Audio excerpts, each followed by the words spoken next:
ये यही इस गाने को इतना अच्छा बनाता है। वो कहती है राउर भंगिया बाटे पिसत पिसत होला पे, राउर भंगिया बाटे पिसत पिसत होला पे, राउर भंगिया बाटे पिसत पिसत होला, राउर भंगिया बाटे पिसत पिसत होला पे, दुख होला बड़ दुख सहाई ना। ए गणेश के पापा, ए गणेश के पापा हमसे भांग पिसाई ना, ए गणेश के पापा हमसे भांग पिसाई ना।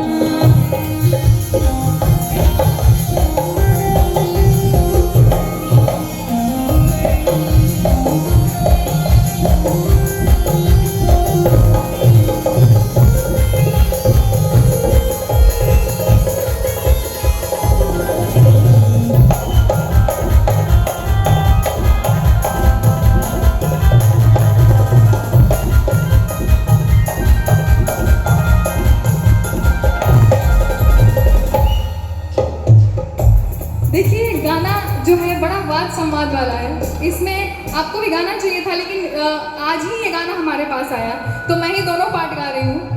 तो शंकर जी कहते हैं हो नहीं खाए न खोआ मलाई मिसरी, हो नहीं खाए न खोआ मलाई मिसरी, नहीं चितमा से भंगिया के स्वाद बिसरी,